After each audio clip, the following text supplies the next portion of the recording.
The Romance of a Busy Broker by O. Henry.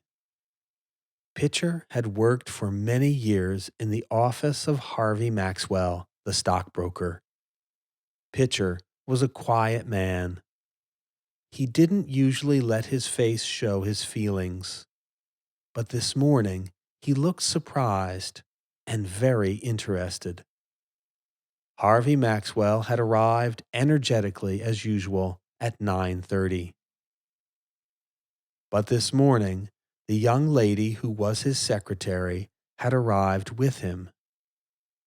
Pitcher watched them with interest. Harvey Maxwell didn't pay attention to Pitcher. He said only a quick good morning and ran to his desk.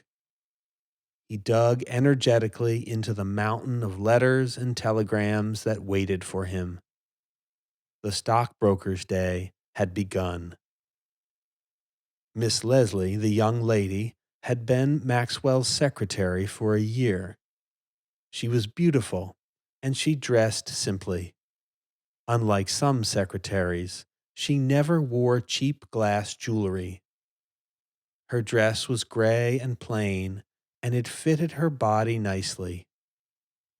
With it, she wore a small black hat with a green gold flower at the side. This morning her face shone with happiness. Her eyes were bright, her face a soft pink. Pitcher, still interested, noticed that she acted differently this morning. Usually she walked straight inside to her own desk, but this morning she stayed in the outside office. She walked over near Maxwell's desk. Maxwell didn't seem to be a man anymore. He had changed into a busy New York stockbroker. He'd become a machine of many moving parts. Well, what is it? Is anything wrong? Maxwell asked his secretary.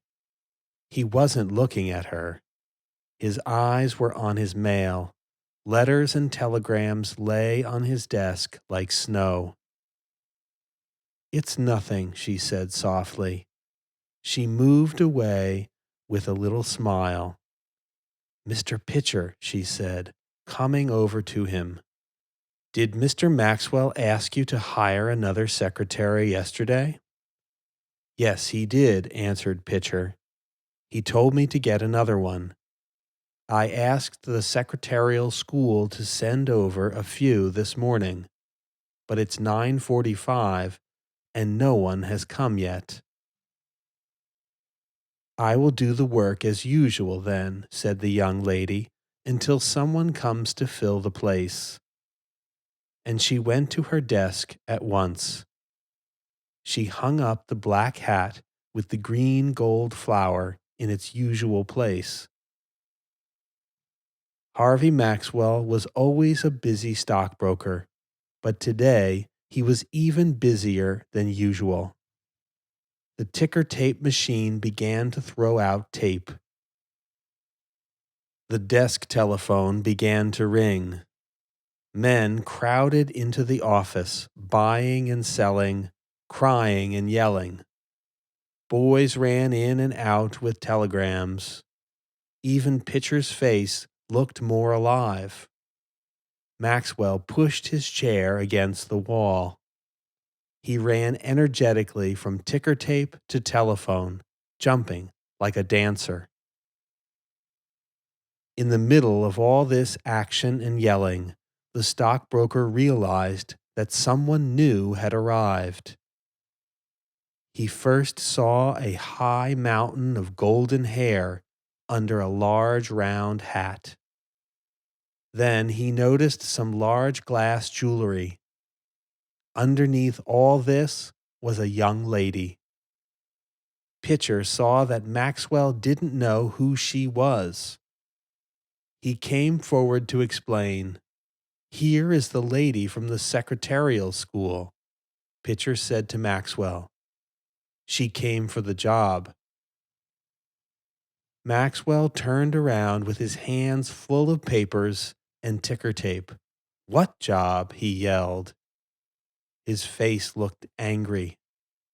The secretarial job, Pitcher said quietly. You told me yesterday to call the school. I asked them to send one over this morning. You're losing your mind, Pitcher. Why would I tell you a thing like that? Miss Leslie has worked well for a whole year here. The job is hers while she wants to stay. There is no job here, madam. Tell the secretarial school, Pitcher. Don't bring any more of them in here. The lady turned to leave. Her hat almost hit Pitcher in the eye as she angrily walked past him out of the office. Pitcher thought to himself that Maxwell was getting more forgetful every day. The office became busier and busier. Orders to buy and sell came and went like birds flying.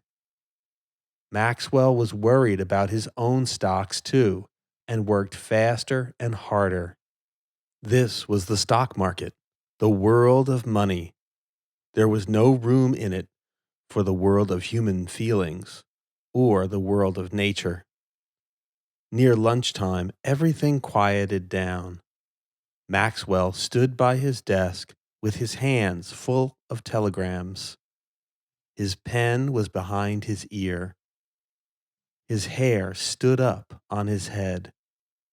Suddenly, through the open window came a smell of flowers, like the thin breath of spring. Maxwell stood still. This was Miss Leslie's smell, her own and only hers. The smell seemed to bring her before him. The world of the stock market disappeared, and Miss Leslie was in the next room, only 20 steps away. I'll do it now, said Maxwell softly. I'll ask her now. Why didn't I do it long ago? He ran into her office. He jumped towards her desk. She looked up at him with a smile.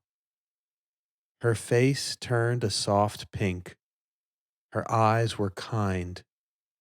Maxwell put his hands on her desk. They were still full of papers. Miss Leslie, he said, hurrying, I have only a moment to talk. I want to say something important in that moment. Will you be my wife? I haven't had time to show you, but I really do love you. Speak quickly, please. There's the telephone. Why, what are you talking about? Cried the young lady. She stood up and looked at him strangely. Don't you understand? Maxwell said quickly, looking back at the phone on his desk. I want you to marry me. I've stolen this moment to ask you now, while things have quieted down a little. Take the telephone, Pitcher, he yelled. Will you, Miss Leslie? He added softly. The secretary acted very strange. At first, she seemed surprised. Then she began to cry. But then she smiled through her tears, like the sun through rain. She put her arm around the stockbroker's neck. I know now, she said. It's this business that put it out of your head. I was afraid at first. But don't you remember, Harvey? We were married last evening at 8 o'clock in the little church around the corner. The end.